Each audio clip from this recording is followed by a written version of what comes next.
Grand Rising, Grand Rising. Greetings, free people. Who are we as a people? Are we the descendant of the 10 lost tribes of Israel? Who are we as a people? Only because we now at the tail end seem to be scrabbling all over the place. And we make a lot of claims only because we don't have no other choice but to make our own claims. We have Rastafari movement here, which started in the 1930s, basically.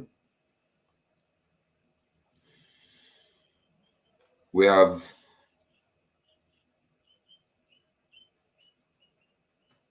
whatever branch a Muslim here. We have the same thing with the Christianity here.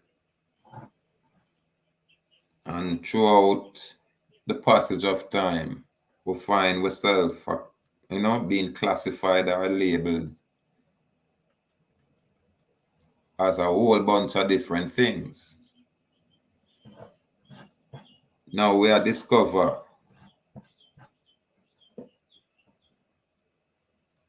that when them say Israel, that's one thing.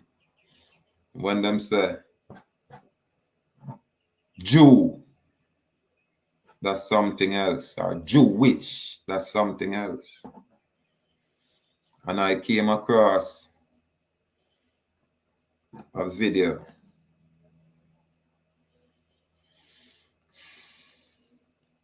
where the brethren are break down, the first American Jew.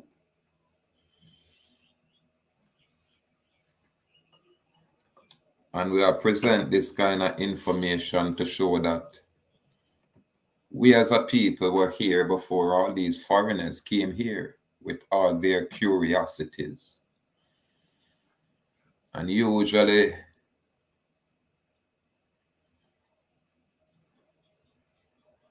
if we can find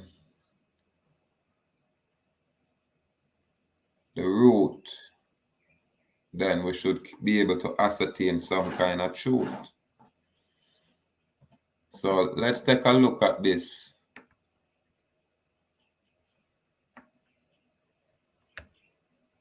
At this video real quick. New Amsterdam, the 7th of September, 1654.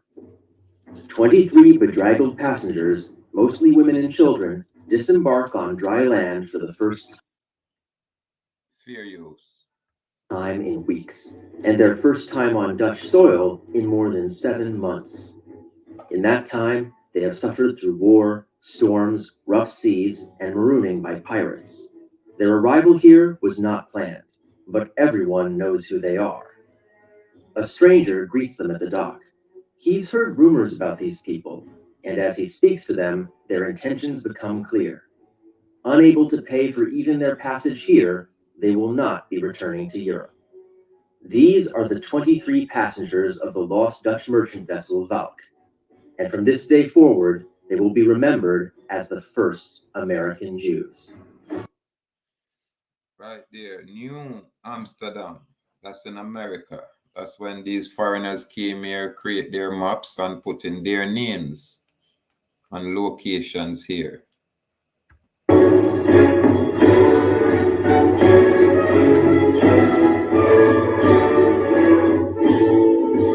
But were they? Because the early history of Jews in North America is maddeningly imprecise, and calling anyone the first American Jews will necessarily invite disagreement. To start with, these were not the first people of Jew. Look at that map. New Netherlands, New France, all the way up top. New England, look at these names. And then when you look, you're going to see the Indian names.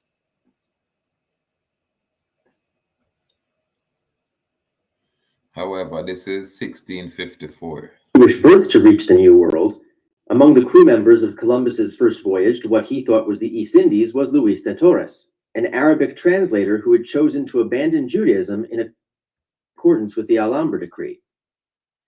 He chose to abandon Judaism for the Alhambra decree. Luis de Torres.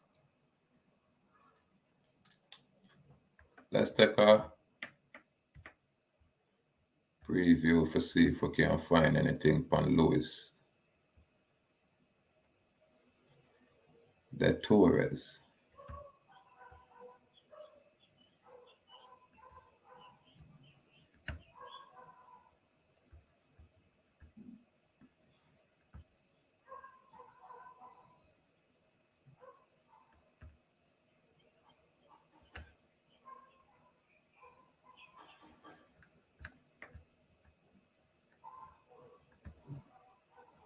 Come across this little information. I'll try to read it real quick.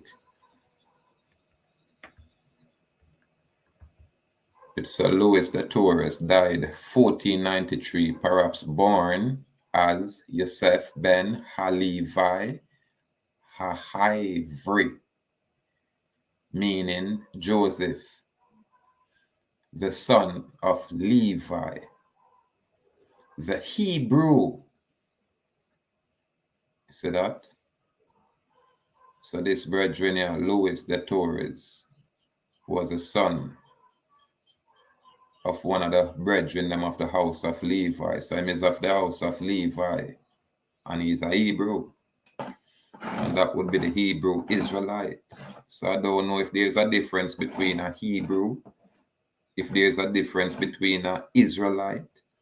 I'm quite sure there is a difference between what is now known as a Jew and these Jewish. So let's continue. Joseph, the son of Levi, the Hebrew, was Christopher Columbus's interpreter on his first voyage and the first person of Jewish, see how much style it up and I change it up, origin to settle in America. Now, if this brethren here was a Hebrew, why you call him a Jewish?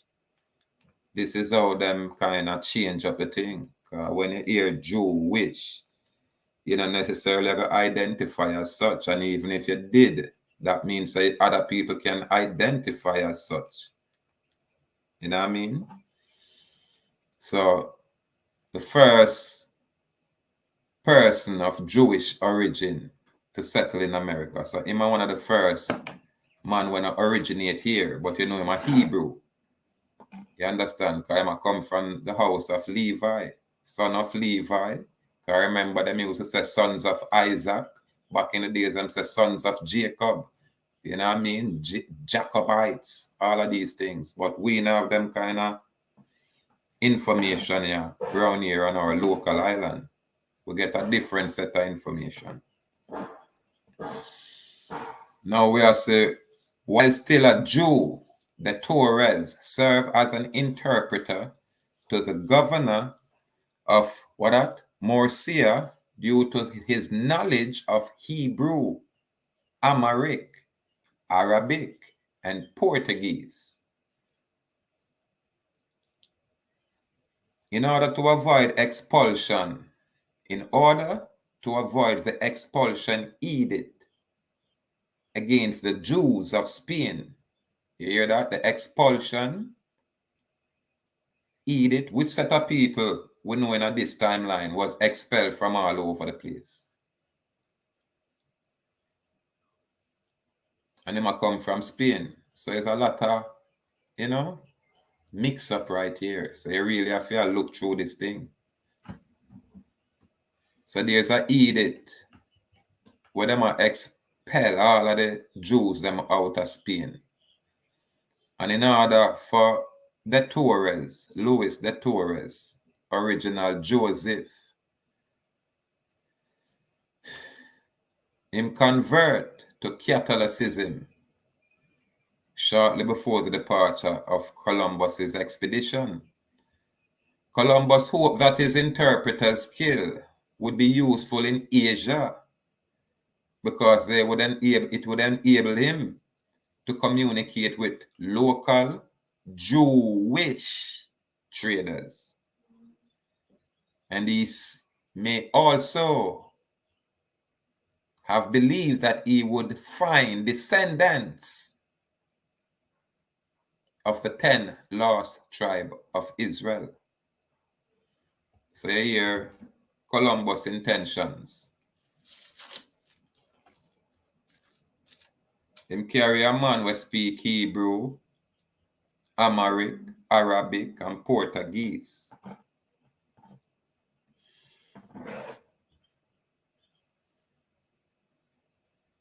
And this man is from the house. He's a son of Levi. That means he might come from the priestly line. And remember, you know, the Levite, them are some very serious warrior, them. Angry when them get angry in a man. Yeah. Levi. And never just holy, holy, holy.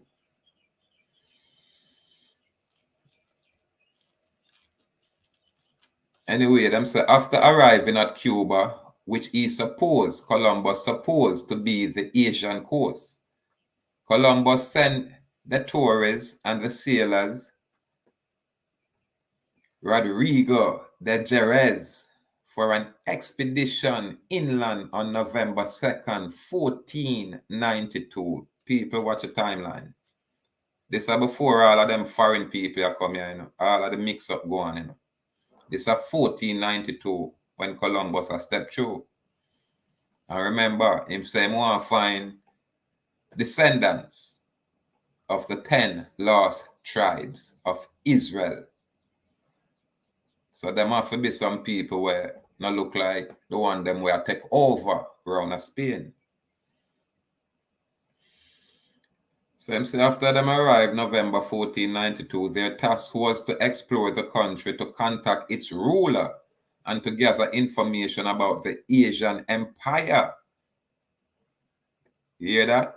The Asian Emperor, described by Marco Polo as the Great Khan. You know, say, who you think that him a talk about? It's only one's in here around here where them don't know nothing about, and it's that same Prester John. But we not get them kind of Prester John information there. You have to go over the brethren and name Condrop platform, and you're going to see him have a plethora series about Prester John, the patriarch of what them call Indian, and that around here. Them kind of them would identify the dark-skinned people as such. But check the timeline. This is 1492. And they want to find the emperor described by Marco Polo as the Great Khan.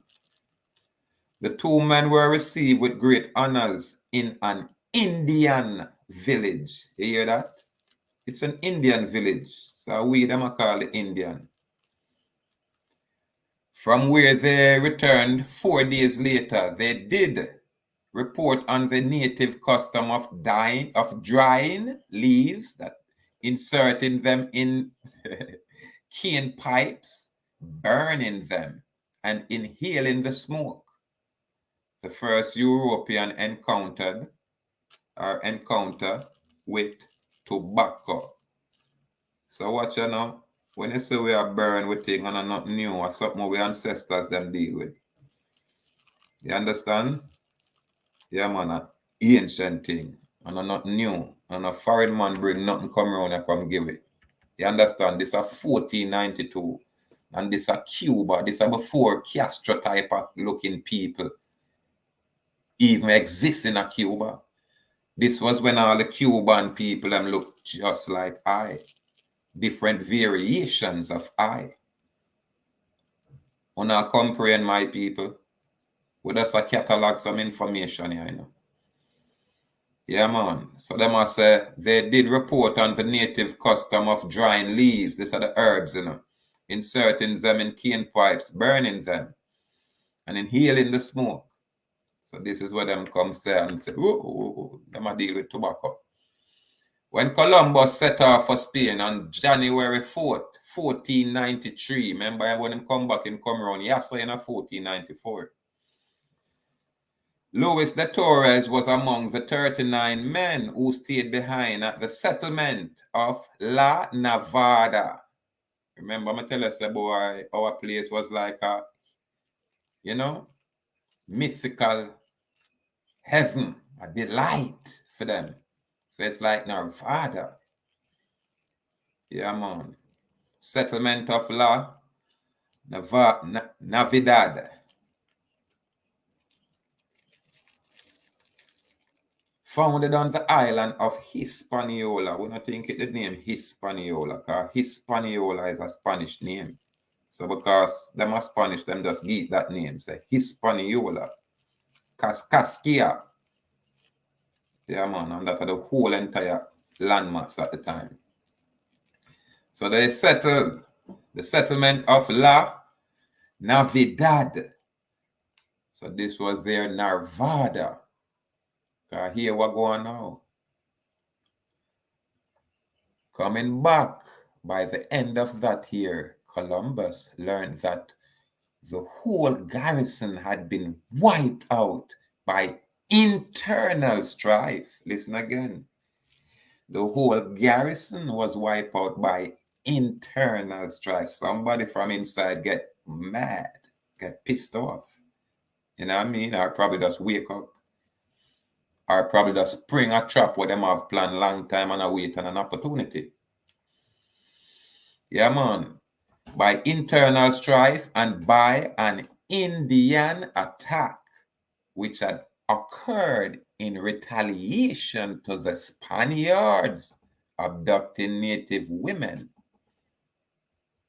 The Indians remembered that one of the settlers had spoken offensively and disparagingly about the Catholic faith, trying to dissuade anybody from adopting it. So somebody that talk about, the Catholic faith, not born the Catholic. According to Gold, this man may well have been the Torres who had probably not converted voluntarily. Interesting. So it seemed like the Torres was an Israelite of the house of Levi. Know what I mean? And in order to save himself, remember I'm a scholar and a bright boy, so when the thing a switch up over there, so him just convert and say, watch, I'm a Catholic now, I'm not bother with now Israelite, nothing. I mean, I want to be a part of a Judaism, we mix up with all our own, so we don't want that. So obviously, seeing Judaism have to do something with the Moors of Spain. You understand? The Judaism were different from Israelite, have to do something with the Moors of Spain, because these were the set of people who were being expelled, and they were just dark-skinned people. They were not just dark-skinned people, they were not just brown-skinned people, there was a mixture of them over there that came over here and saw us. It's obvious, so we are read it, yeah. And when them come, them a try find the descendant of the 10 lost tribes. Hence them carry people who speak the Shamatic tongue, the Hebrew language. So,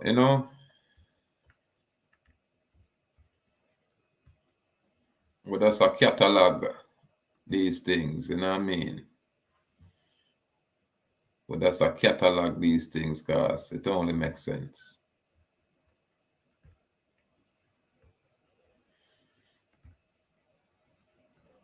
Yeah, man, it only makes sense, man.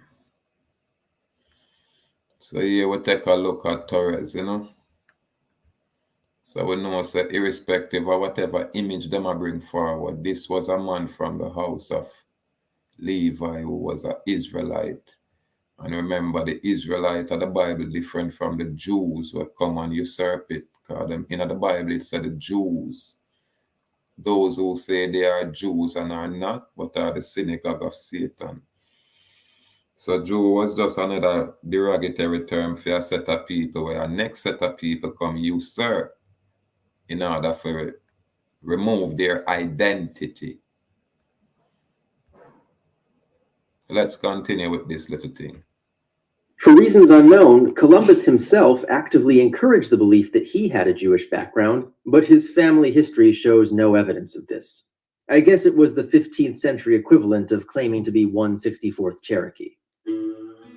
Nor were they the first self-identified Jews in North America. In 1585, Sir Ralph Lane recruited a Jewish mining engineer named Joachim Gans to be part of the initial expedition to colonize Roanoke Island. This was not the lost colony of Roanoke, but rather the failed colony that preceded it. Accordingly, Gans soon found himself back in England, where his Jewish identity was uncovered by local officials in Bristol, and he was tried by the Privy Council. So his Jewish identity. This no means that this one where I talk about Jewish identity found is dark skin. These are the usurpers. I remember, you have a set of people out of Germany who just come up out of nowhere and just start make some claim. So this money end up back in England. This Jewish brethren, and them find out, say, oh, yeah, one of them ones there from around the side there. We come out of the North Country there with a specific kind of God there. You understand? Because remember, all of them have them own God, and all of them always been warring over there. And we just have one power. But through most of the ones them we do over there choose to do what them want, them get spoiled up. And we just set apart over here until this time, 1492, when these people came here and encroached upon us. For blasphemy. His ultimate fate is unknown, but he was most likely deported. No, as it turns out, the first Jewish community in North America began life as the first Jewish community in South America. In 1630, during the height of the 30 Years' War, the Dutch invaded and captured northern Brazil from Portugal, which at the time was itself Dutch take away Brazil from Portugal, where Portugal get Brazil from. Controlled by Spain. 11 years later, a community of 700 Jews from Amsterdam was sent to establish the Kaal Zur congregation in the capital Mauritsstad under the leadership of future anti-Spinozist and Sabbatean Isaac Abu Abd Fonseca. So now people will now see the difference with the Jewish people who come here, come create for them own thing here, because them are run from over for them place where them are under pressure. Because irrespective of what go on, you gotta have people who know the truth and know what go on with the Most High Creator. And you gotta have a next set of ones them where them just dead there and say, watch ya. We just anti anything that was before us. And them set of people are different from us. And it's obvious when you're looking at a mirror. That's why I'm saying we need to look in a mirror and look at ourselves. And then look around us. You understand? I'm quite sure, just like how I run a background thing, and your sister, the Torres, I come out of Levy, where them are throw out Europe there. I'm quite sure you'll get something different with this guy. However, local resistance against Dutch rule was unrelenting, and when the newly liberated Portuguese took back the region in 1654, a fleet of ships evacuated the Jewish community back to 1654. Amsterdam. That is, except for one ship, the Valk, which was diverted by a storm to the Caribbean and captured by pirates, leaving her 23 passengers stranded in Cuba. There, they were discovered by Spanish authorities and deported to New Amsterdam on the French ship St. Catherine. Arriving there in September, the 23 refugees were welcomed by a fellow. This is New York harbor them arrive, the whole place it called New Amsterdam at the time. A Jew, a Lithuanian-born butcher named Levy, who had arrived just 2 weeks earlier. They were not welcomed by the Dutch governor, Peter Stuyvesant. You notice how all of these people have so-called Israelite name.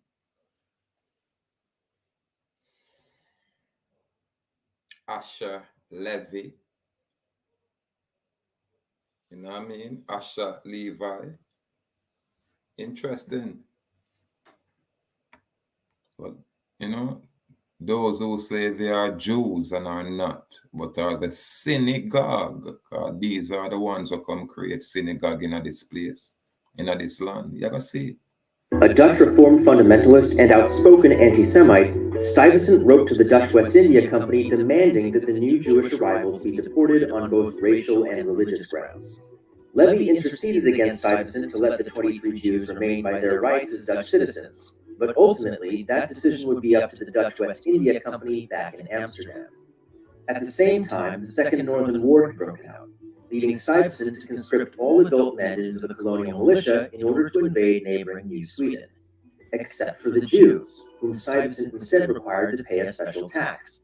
Levy also lobbied against this imposition. As it turned out, the Dutch West India Company, which employed Jewish workers and by this time had even acquired some Jewish board members, wrote back to Stuyvesant saying they understood his concerns, but after considering the matter had ruled quite confidently that he should go f*** himself. When New Netherland fell to the English in 1664, the new rulers... The Dutch West India Company, 26 April 1655. Are you people looking at the timeline, looking at the name of these companies? All connected people. I remember our location was invaded by the British when they were going to war with Spain after the 1492 invasion of Spain. Then the 1655 invasion of the British. Yeah, man. But after considering the matter, had ruled quite confidently that he should go f*** himself. When New Netherland fell to the English in 1664, the new rulers didn't just maintain the personal liberties Jews had enjoyed as Dutch citizens. In 1672, the King's Council ruled that they were now English citizens. And over the next several decades, various court rulings established a path to citizenship for new Jewish immigrants to the renamed colony of... New Jewish immigrants. You hear that, people? So this is how these Caucasian, these pale people, they weren't here before. You understand?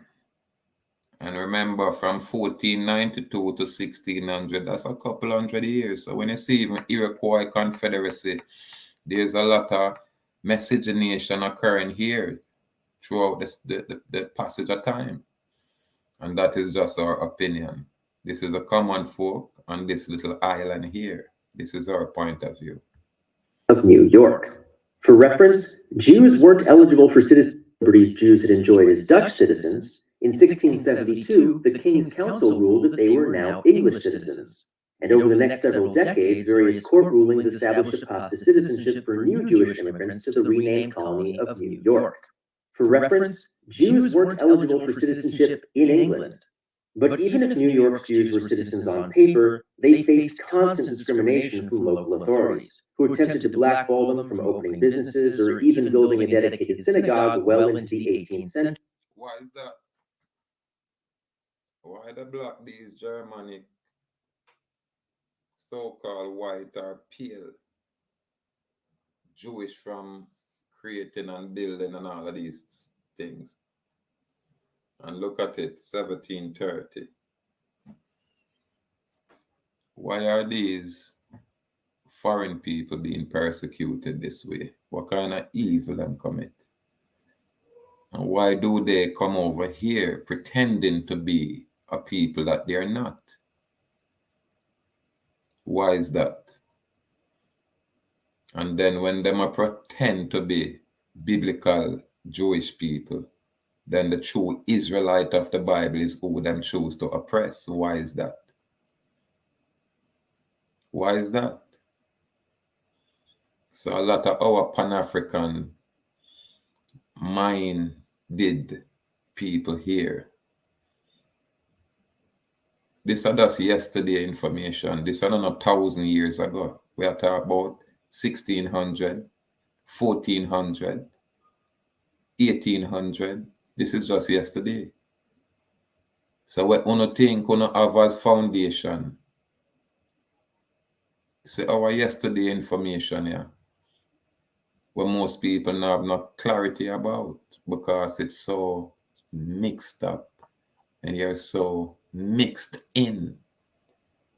So there's no clarity. So everybody want to set up them like a special thing, which is still foreign. And I give foreign man room for interfere or for mix within our thing. So we are sure you when that these people are come here and come create them own thing here and group up themselves here and war with us here. And then I say, boy, them are govern us here. Look at the governance structure. Look at the mainland. Look at the people in governance where you all are talking and not vote for. Look, use your own eyes. How can a foreign anything at all? So them are going to represent you when it's foreign to you. How? They're not represent you. They're enslaving you. Century. And yes, a synagogue. Even a century on, only 300 Jews lived in New York, by which time they were no longer the only or even the largest Jewish community in British America. In 1658, a handful of Jews who had...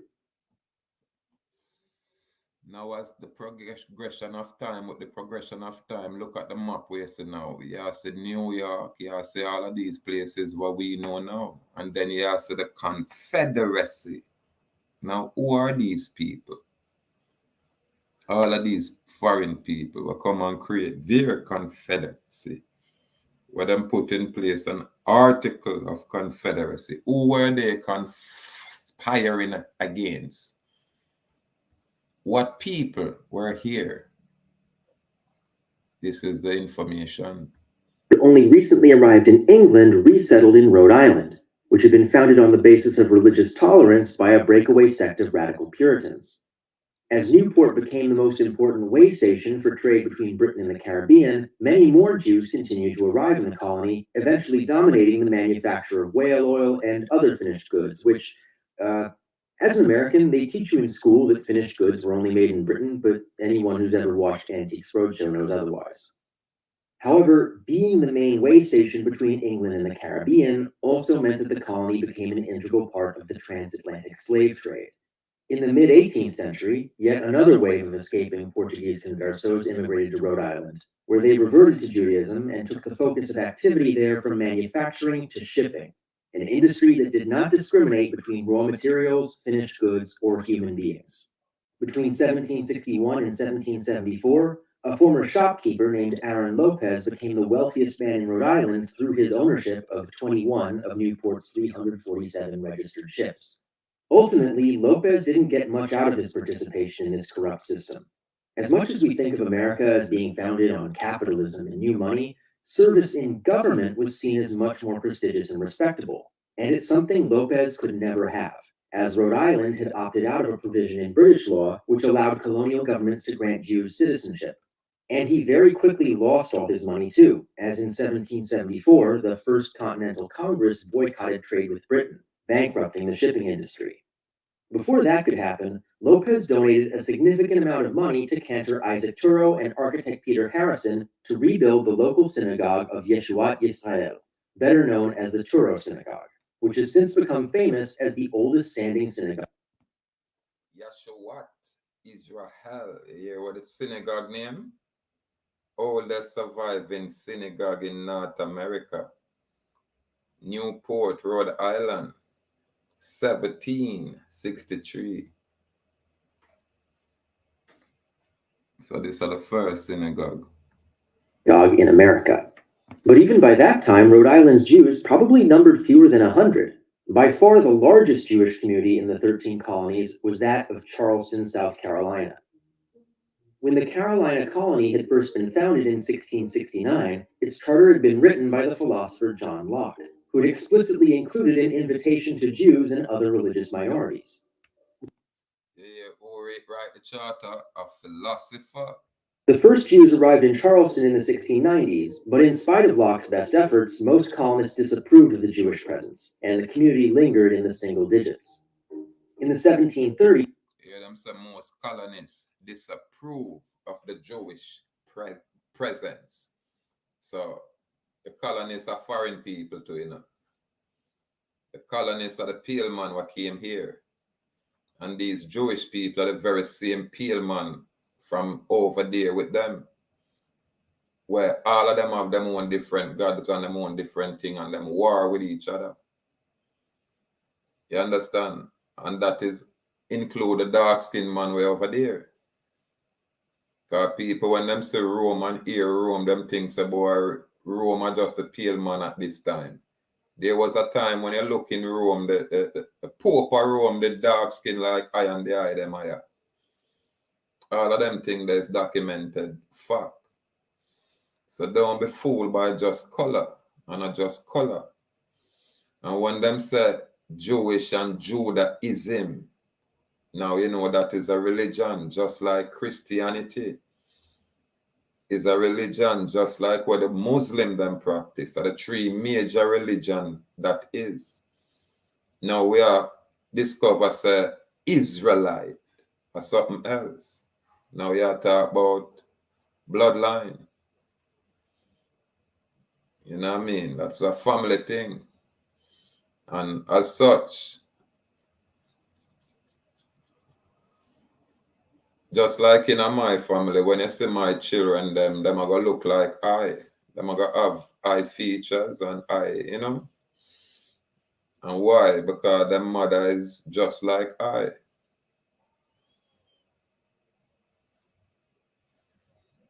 So when a man has said Jewish, and when we look upon the image of who them say a Jew, now we can be, you know,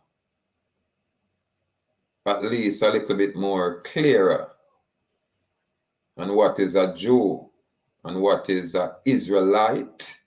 And the Jew will call himself Israeli. Because again, you have the kingdom of the Most High, and you have the kingdom of darkness. You get me? You have the temple of the Most High, which is the man when create and blow breath in her. And then you have the synagogue of Satan. You understand? Which is a different set of people who step forward and decide to spoil the Most High people and spoil the Most High creation. But again, that is just my opinion. However, just look at the information. Yeah, see the foreign man, them creation. And when them come, always remember, we were here as a people. You understand? And here Columbus said, and bring a man from the house of Levy from over there. Come looking for the descendants of the 10 lost tribes. You understand? Clarity. Step by step, people. We can't allow them to fool we continually nor perpetually. So step by step, people. It was the new colony of Georgia which attracted far more Jewish immigrants, mainly textile workers from London. But when a Spanish invasion from neighboring Florida raised fears of the Inquisition, which I'll note was still going on, most opted to relocate to Charleston, making it the largest Jewish community on the continent by far. It was also the most ruthlessly racist, outright banning conversion by free people of color in an unprecedented violation of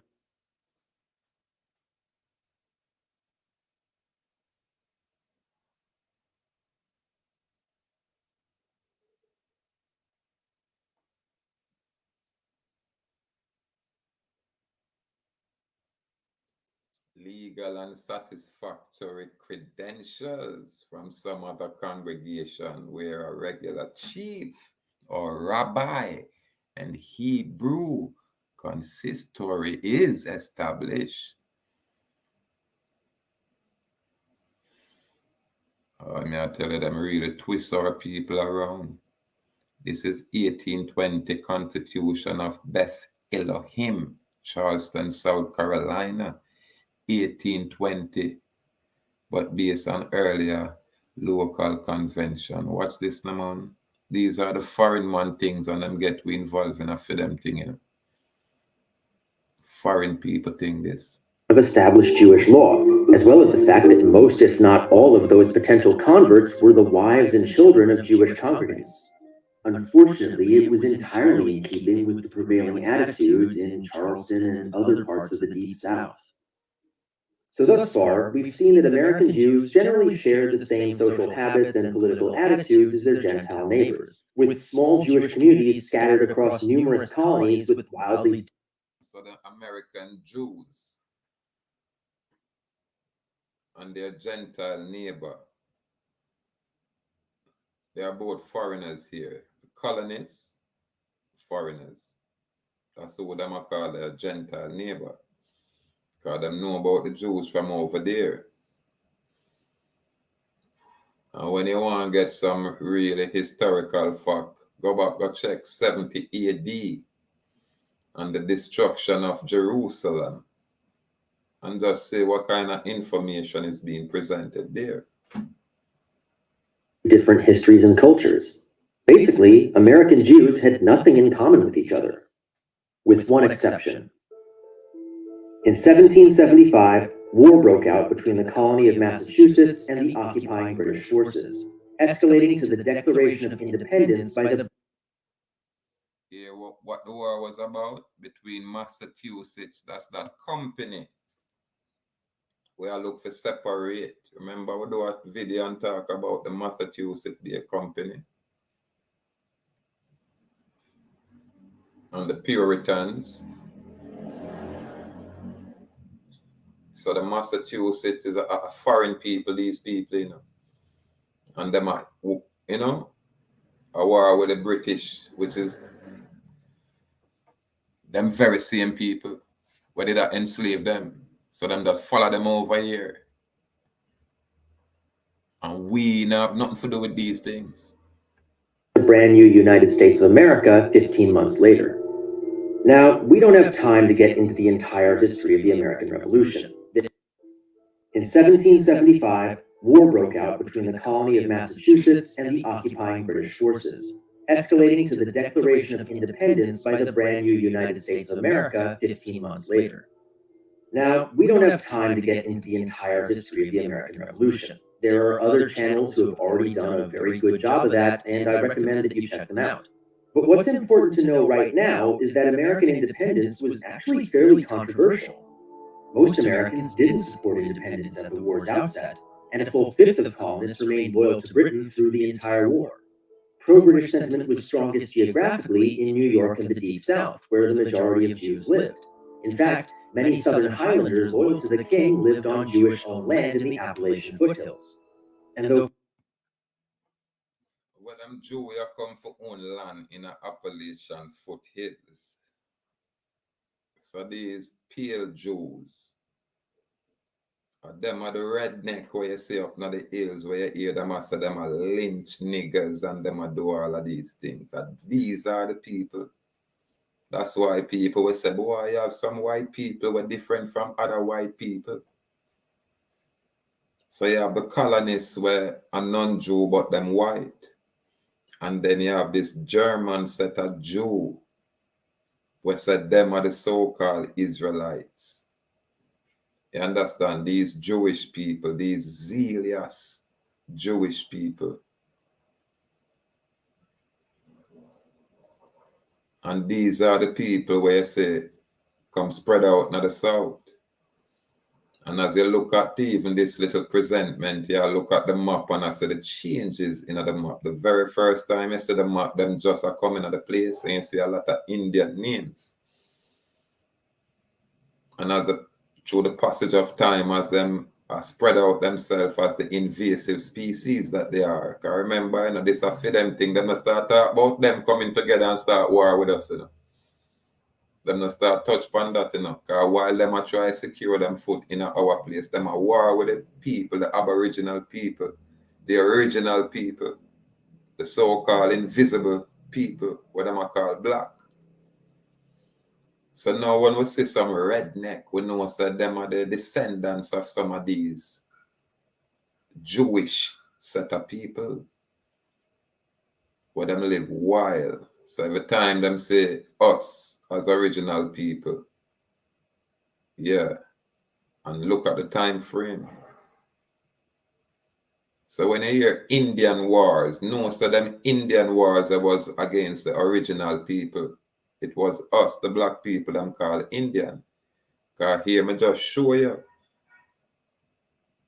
where the Torres, Louis de Torres, were coming in 1492 with Columbus. You get me? He was being persecuted over there, so he ended up converted and show him bright. Because once you have knowledge, the enemy in a mind and hold you, you know, and keep you with your knowledge and make you work for them. Ask the historian Josephus. He was also what you call one of us, Israelite. So before them called we black people, we were called Israelite. You get me? You have house of Israel and house of Judah. So it look like these foreign people usurp the house of Judah, hence them call themselves Jew. But them couldn't touch the Israelite. Them would have to hunt for the rest of Israelite, the true Israelite, what them are called black people, were spread out all over the world according to the Most High scriptures that is written there. So that's that way I work with on a biblical level, with the historical level. And all we are do a show say, boy, here it is, and I may say it, and them must bring them thing forward and we just break it down accordingly. So far from homogeneous, ethnic and religious minorities were generally more likely to be Tory loyalists or undecided. And yet, Jewish support for American independence was somewhere in the neighborhood of 90%, arguably because American Jews had the most to lose from a British victory. See, American colonists weren't fighting to obtain their political freedom. They were fighting to keep the freedoms they had already enjoyed by their rights as British citizens in self-governing colonies, which them a fight to secure the freedom what them have already as citizen of the British colony by their right. You hear them thing, yeah? This is why yesterday this foreign man can come here and say him is a national. Because when you're a national, you fall under the Commonwealth. All American national. You get me? You're the outside of the United States governance.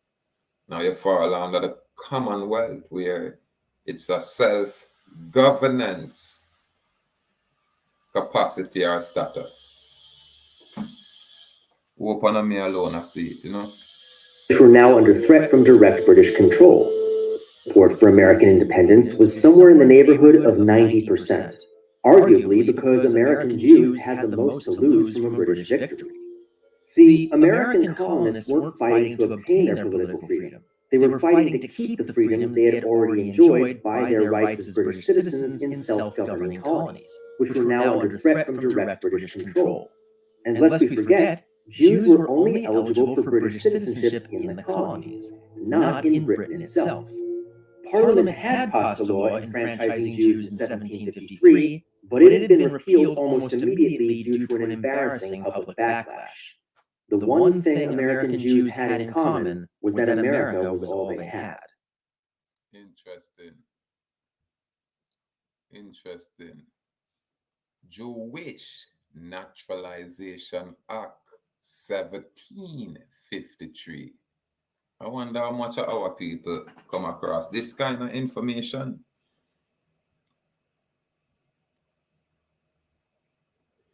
granted Jews the right to become naturalized as British citizens after 3 years residency in Great Britain.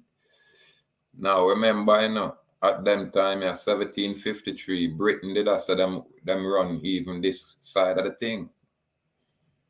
You understand? Remember, Britain said them take over from Spain. Yeah, man, Britain said them take over from Spain. So even when they talk about the United States, it wasn't formally created as such until after 1753. Because Declaration of Independence was what? 1776. 75, them create them postal jurisdiction with Benjamin Franklin. So this was the Freemasonic agenda. These are the people who are behind the scene. These Jewish people. You know what I mean? That is of the synagogue of Satan. Because them are the one who persecute our people in our land.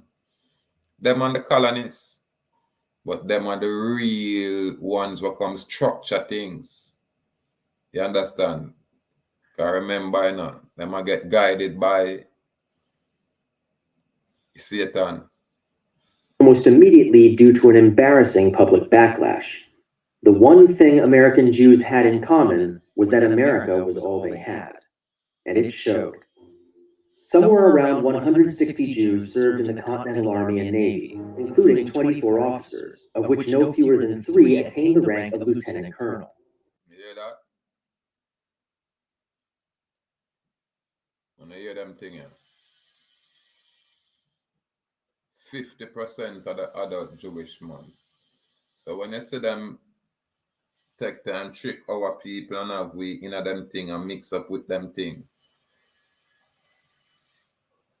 This is a foundation, all right. They're all foreign to us, people. All of them. But through the passage of time, them intermingle with us. Spoil us. Now, here we are.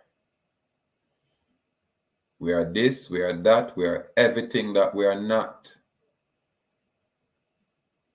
But the chosen people that we are, we don't want that. Because that come with a kind of discipline where most of we not have no interest in. And I'm quite sure it not have nothing to do with no religion. Absolutely nothing to do with what them put on paper and I say, that's what it is. Because the very same man them put it on paper, some of them very same man they will usurp this thing. You understand? So we have to take our time step by step. Yeah, man, and I met the man tell you about God there around here, son, God there around there, so when we look in even the scriptures, where the Most High say, watch ya, you see my first covenant is such, and I go and bring a new covenant. Then you see my new covenant, and I'm not what them people you can touch. Because we're going to put this thing inside of my people. And within us, these things shall be. Him say, I'm going to write him law upon our heart, man. In our inward part. You get me? What the adversary cannot touch. What them have to do is try to spoil us. And them do a very good job of that. But the moment we become cognizant and start to remember and start look to our creator of nature, then we're going to truly find our answer. I know say it ain't enough of them paper here. You understand? Yeah, man. And from within, all of these things are going to manifest itself. So truth is here. And the spirit of truth is here. Yeah, man. And thus we have to, put ourselves in a position for can acknowledge it and then choose to accept it.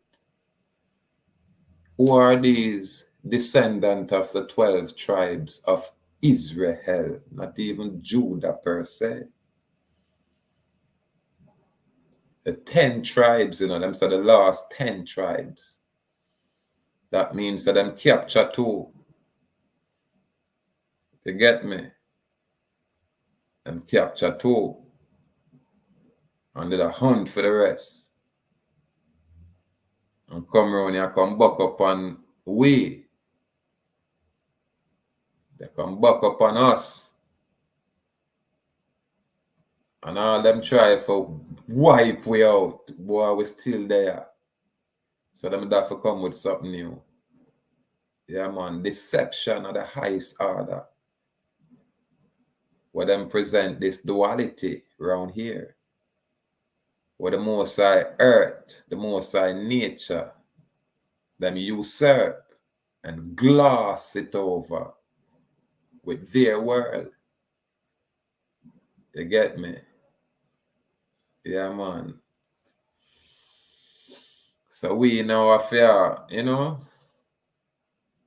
take our time, cipher some of them information, in our way, our style. Private Jonas Phillips, possibly America's only native Yiddish speaker at the time, made use of his native tongue as a cryptographer, sending intelligence and smuggling requests to sympathizing relatives in the Netherlands that the intercepting British couldn't read.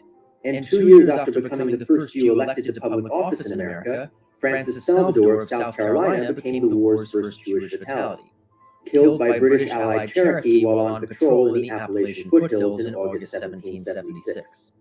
At the very same time up north, killed by British allied Cherokee. So right here we know the Cherokee allied themselves with the British. British forces had landed on Staten Island with the intention of capturing New York City. As the British under General Howe landed to take on George Washington's Continental Army on Long Island on the morning of the 22nd, Cantor Gershom Mendes Seixas announced that the synagogue would be closed and that the majority of New York's Jewish community would evacuate immediately. Eventually, Seixas and the New Yorkers took refuge in the provisional capital, Philadelphia, nearly doubling the city's Jewish population overnight and making it the center of American Jewish activity in the war. So when people say Philadelphia is the first capital of the Americas, and that's when them create them Articles of Confederation. Boy, them things still now have nothing to do with we as a people. Nothing at all to do with we as a people. We now have nothing to do with them politics. Them politics are them foreign war where them come here. What them do, them come discover us and we become a rotted commodity, a rotted investment where these guys nobody try unite themselves no more. Everybody has said them a fight for who can govern over us. Now, at the tail end, at China, we see a position itself. China. Yeah, man, these invasive Chinese, they are of the same synagogue of people. Believe me, don't take my word for it. Just look in the mirror, and that's it. But not all of the Jewish Whigs left New York. Just 1 year before the outbreak of the war, Chaim Salomon had emigrated from Poland, fleeing that country's rapid disintegration. A Wall Street broker by day, Salomon was one of the leading figures of the New York chapter of the Sons of Liberty, and unable to escape the city in time, he was captured by the British as a known patriot and forced into service as an interpreter for their Hessian mercenaries. However, many of these mercenaries were none too keen on the British cause. Many among their ranks were themselves Jewish, fighting for an army that would not have allowed them to serve, and found themselves enjoying far more freedom in occupied New York than in the Holy Roman Empire. By the end of the war, some 3,000 of these 30,000 mercenaries had deserted or defected, in no small part due to enticement by Salomon. When the British figured out what he was doing, he was sentenced to death for espionage and imprisoned in wretched conditions on one of the infamous prison ships of New York Harbor. It was an experience from which he never fully recovered, but he did manage to escape his impending execution in August 1778, and soon after rejoined his compatriots in Philadelphia. And it was there that he would make his most lasting contribution to America as we know it today. Under the Articles of Confederation, the provisional constitution for the newly formed United States,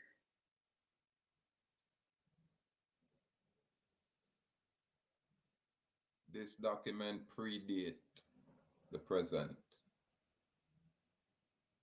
constitution, what I'm carry right down, but Articles of Confederation, now you see, say it's a confederacy.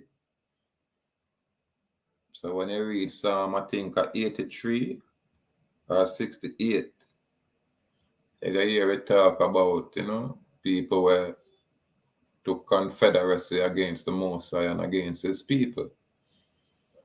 Yeah, man, for block them out from being a nation. You understand? So this is why here we are talk about all these African, back to African. What is that?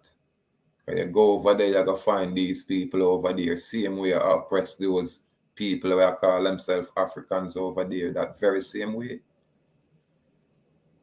It's like me, I look upon a thing with Nigeria. And when I look upon the slums of Nigeria, I see some people who live upon the water. It come like it, I look over Italy, Venice, but don't go to a beer.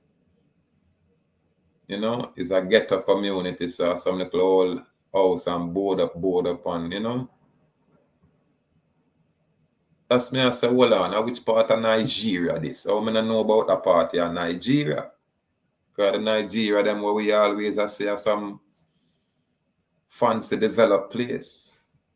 You know what I mean? With some top scammer where very wealthy. So, we always identify the Nigerians with, being super smart and, you know what I mean? No wrong for take on the system and take away everything from the system. But when me see the Nigerian get up, where they on the water, me have to ask myself, I say, hold on, then it's all over the world. Because you have the corporate Nigeria. You get me? Where the synagogue, you just say empower. And then you have a next side of Nigeria where the people seem to suffer. And that did interest me, But yes, the Article of Confederation where the foreign people create them confederacy. See, that's 1781 to 1789. And it come up to the supreme law of the land. You understand?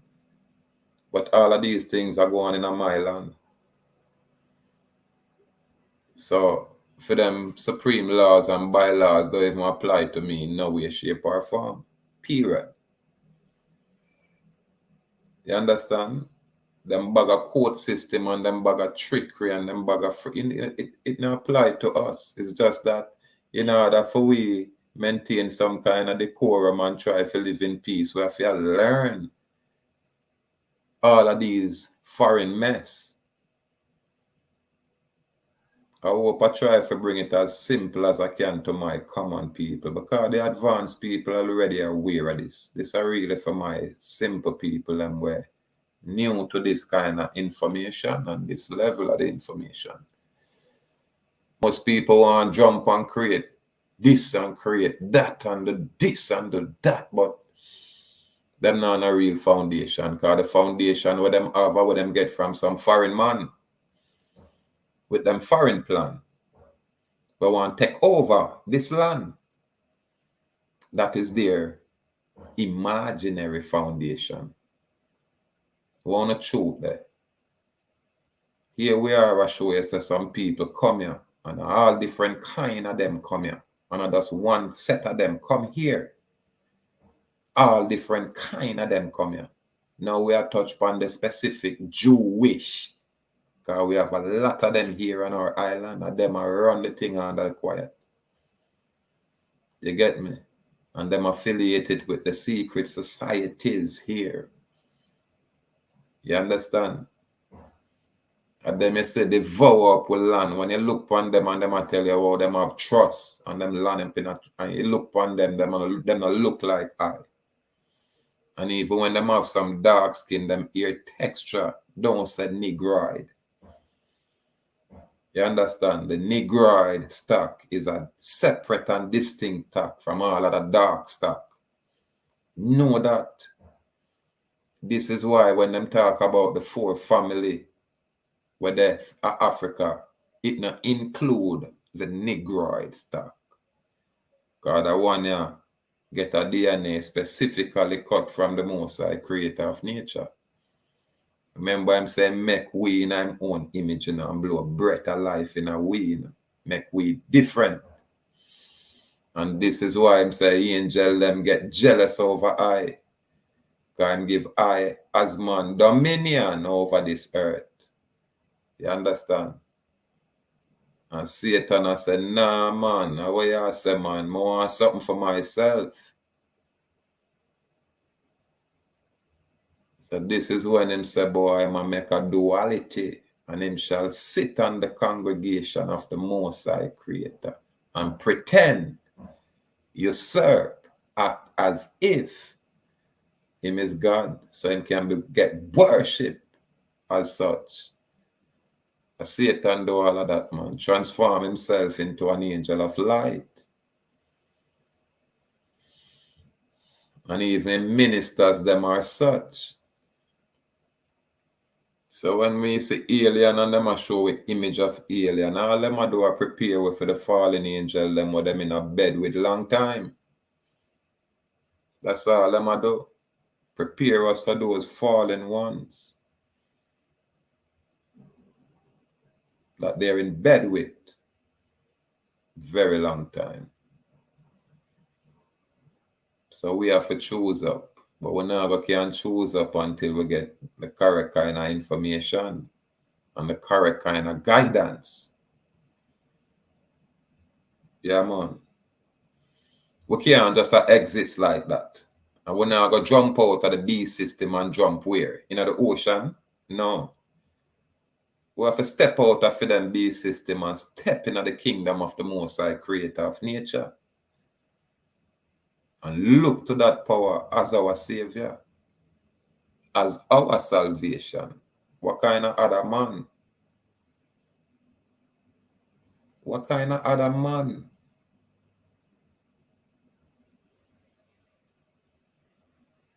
Where you think that next man get film plan?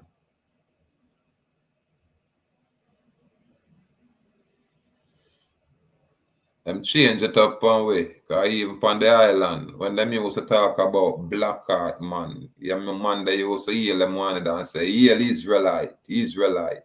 You have also some ancient man when them heal I, them heal I, Israelite, them kind of way there. But the man them change it and say Rasta and commercialize it, water it down, and I tell the people them go back to Africa.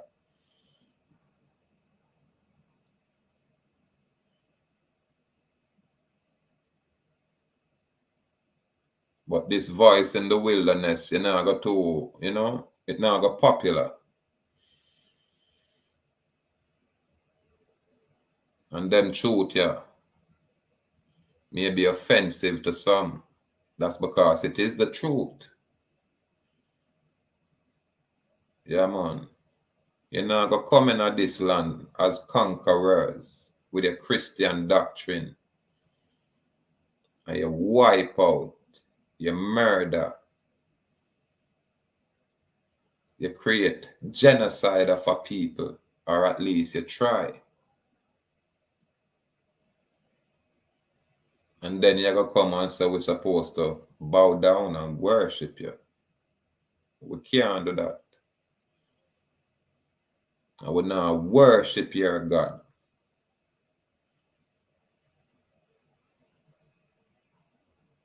Slowly but surely, we are going to find our way to our supreme creator, to our power, step by step. So we're not there to talk about we are going to lead or not mislead. We are to say, look, We said truth should be our compass, and truth should be our guide. Them say when the spirit of truth forward, then it's just that. Yeah, man, as a man, I got choose to accept or reject. But I know we can't depend on a foreign man with his foreign plan to tell us nothing.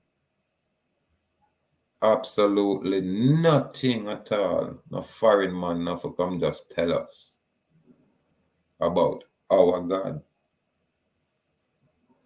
Our God is a stranger to them foreign man. Yeah. And we fear teach them about our God. Our righteous living and our upful living. Fear teach these people. We do not know. But most of us spoil. Most of us spoil to a core. Can't recover. So more for the progeny we are forward. We can acknowledge this kind of clarity. But here it is, Article of Confederation, their confederacy, foreign confederacy. The Continental Congress did not have the power to collect taxes, so the vast majority of its income came from loans secured from France and the Netherlands. As someone with fiduciary experience, Salomon was put to work converting these promissory loans into cash as right-hand man to the Congress's chief financier, Robert Morris. Salomon proved exceptionally skilled at negotiating to maintain America's credit, in no small part because he issued loans to local suppliers at below market rates. It was war debt in a country without a central bank. He wasn't expecting to get it back. Through this work, Salomon briefly became the wealthiest man in America, and when foreign credit ran short, he began donating to the Continental Army from his personal savings. By August 1781, Washington and Rochambeau had cornered the British forces at Yorktown. However, Washington had run out of cash to equip and feed his troops. Unable to secure an infusion of $20,000 from the Congress, Washington simply replied, "Send for Haim Salomon." The Americans won at Yorktown. It was the final land battle of the American Revolutionary War. However, nobody at the time knew that. While Britain and the U.S. entered peace negotiations in Paris, the war at sea continued, and with New York still under British occupation, Washington and his men set up camp at nearby Newburgh, anticipating a final battle to retake the city. But nothing happened, and after a year of waiting, the army, which had been fighting for 8 years and never been paid, plotted a military coup that was only prevented by a personal plea from Washington himself and the promise of finding more cash. A similar uprising took place not long after when soldiers in Philadelphia nearly overthrew the Congress. And even after the Treaty of Paris ended the war, many officers in the army were foreign volunteers like Tadeusz Kościuszko, who had no way to get home. Only by Salomon's personal donations did Kościuszko and others receive their back pay and return to raise revolutionary hell in Europe. His immune system permanently compromised from his time on the prison ship, Haim Salomon died suddenly of tuberculosis in 1785. Only then did his family discover the true extent of his work. Over the previous 10 years, he had raised or personally donated $650,000 to the Continental Army, more than any other individual. His account at the Bank of North America, which had once been the largest on the continent, was empty. His wife and sons were bankrupt. The United States of America emerged from its War of Independence with a larger Jewish population than it had begun with. While Judah Turo and most of Rhode Island's Jews fled the country out of loyalty to Britain, Jewish deserters from the Hessian mercenaries had established an entirely new community in Richmond, aided by Virginia's recent adoption of religious freedom. Meanwhile, the coup attempts at the end of the war had changed American history forever. For one, it proved that the current Confederation system of government was totally inadequate, since the Congress couldn't raise its own taxes and depended entirely on the goodwill and protection of each state in order to continue existing. But the war itself had also produced a new generation of leaders who saw themselves as part of a common American nation rather than any one state, and rejected the war's goals of restoring colonial autonomy as not having gone far enough, eventually leading to a convention that would establish a new federal constitution. Although no Jews participated in the convention, the stakes of the occasion were just as profound to the Jewish community as the war had been. Establishing a federal government meant establishing rules for who could serve in federal office. In Britain, assuming office required swearing an explicitly Christian oath, and this had been one of the motivating factors of Jewish support for American independence. But many U.S. states also still required a Christian oath, and the application of such oaths at the federal level was very much an open question. Unable to remain silent, former Army cryptographer Jonas Phillips, who was already lobbying for Jewish emancipation in Pennsylvania, wrote directly to the presiding delegate, George Washington. It is well known among all the citizens of the 13 United States that the Jews have been true and faithful Whigs, and during the late contest with England, they have been foremost in aiding and assisting the states with their lives and fortunes. They have supported the cause, have bravely fought, and bled for liberty which they cannot enjoy. Therefore, if the honorable convention shall in their wisdom think fit and alter the said oath and leave out the words to viz, and I do acknowledge the scriptures of the New Testament to be given by divine inspiration, then the Israelites will think themselves happy to live under a government where all religious societies are on an equal footing. Then the Israelites will think themselves happy to live under a government where all religious societies are on an equal footing.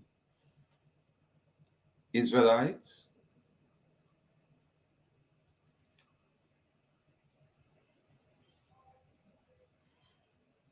Remember the 13 colonies are the organized states of foreigners. You understand? Yeah, man. And them want to govern over the Israelites. You see what's going on, people? Probably just me. Probably an overthink. Then the Israelites, because remember, they are Jew and they are Jewish. And as close as them can come to Israelite, when them get over Israel, them have to call themselves Israeli. Israeli. Yeah, man. I solicit this favor for myself. But it's interesting. Then the Israelites will think themselves happy to live under a government, a foreign government, where all foreign religious society are on an equal footing. That means they won't have to fight each other around here. Interesting. My children and posterity, and for the benefit of all the Israelites through the 13 United States of America. All the Israelites through the 13 United States of America. So Israelite don't only exist in other colonies. That's what you're saying. Yeah, man. Yet to not come here and look for the descendants of the 10 tribes, the last 10 tribes. Interesting. So when we hear Judah over there, Judah has been usurped and spoiled.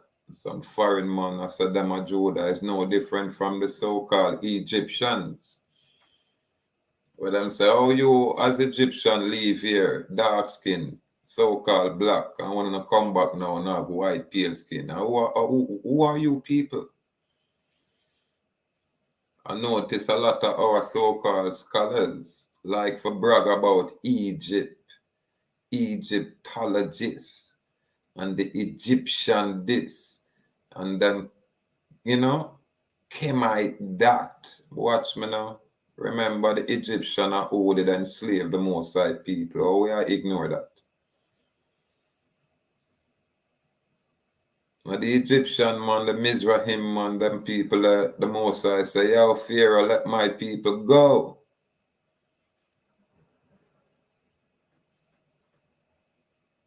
He thinks some pale skinned man around there. Remember the pale skinned man them just step forward in the people. This is why me I say not get caught in a color. Because you have a lot of black people in what I call invisible people. You get me? Dark skinned people, colored people, a lot of those. But the Negroid stock is a specific group where you get a lot of whipping, you know what I mean? The Negroid stock. Yeah, man.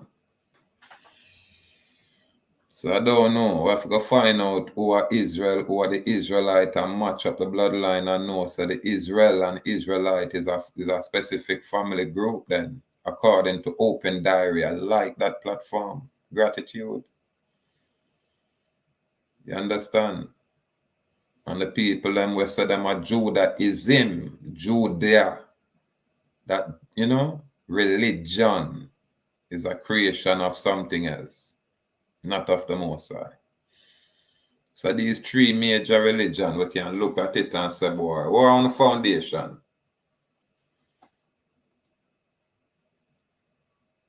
You know what I mean? And we can look at this little clip right here and say when in 1700 them create them very first synagogue here. And you have the colonists where it's one set of foreign people and then you have some Jews. I guess on the German side is where these very colonists not all like these Jews. And they are just like them. Same pale type of people.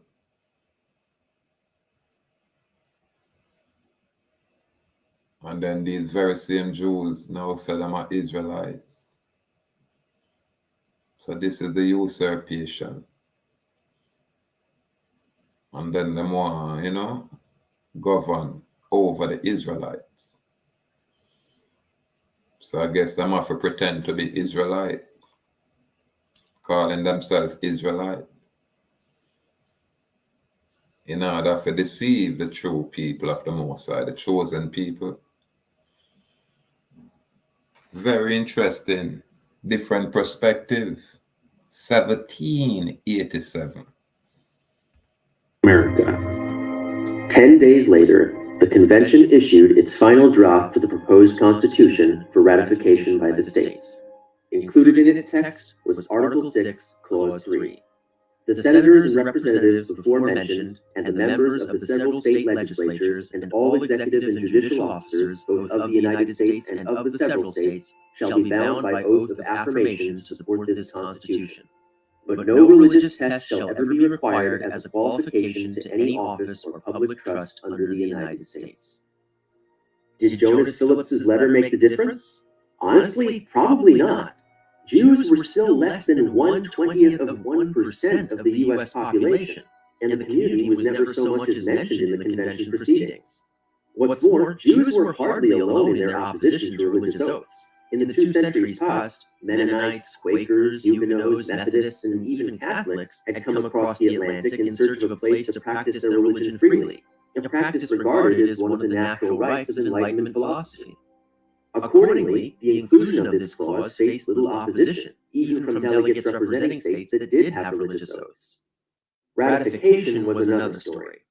In North Carolina, one of the last states to ratify the Constitution, Delegate David Caldwell furiously condemned this exact clause, calling it an invitation for Jews and pagans of every kind to come among us.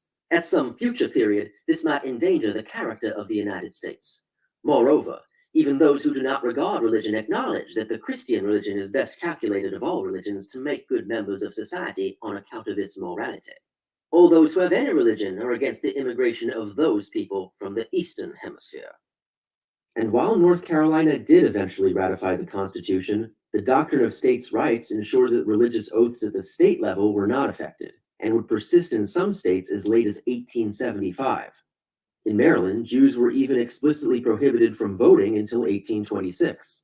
Additionally, it's clear from the statements of people like Caldwell that their issues were more than just religious.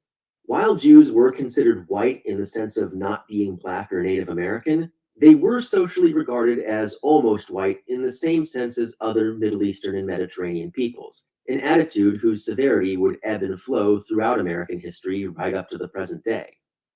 But that's a story for another day.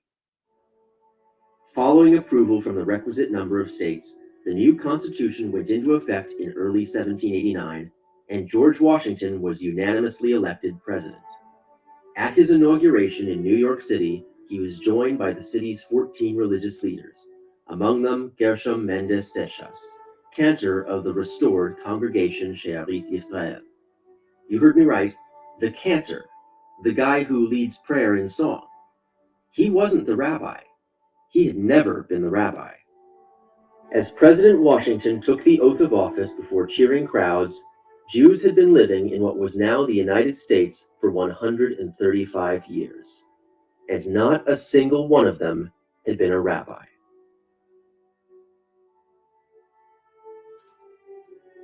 Special thanks to my patrons, including Jeremy Biskin, Boris Cherny, Jay Fleischman, Osha Gordon, Bob Huddy, Raphael Kellerman, Eric Liederman, and Sarah. I must give thanks for that little information there. Yeah, man.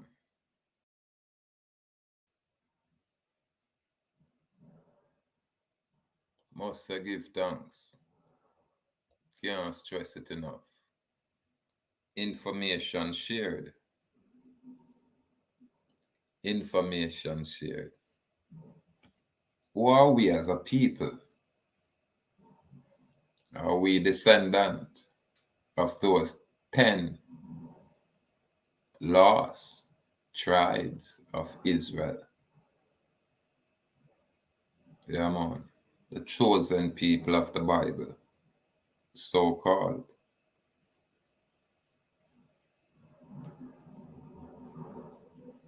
Gratitude, people. Gratitude.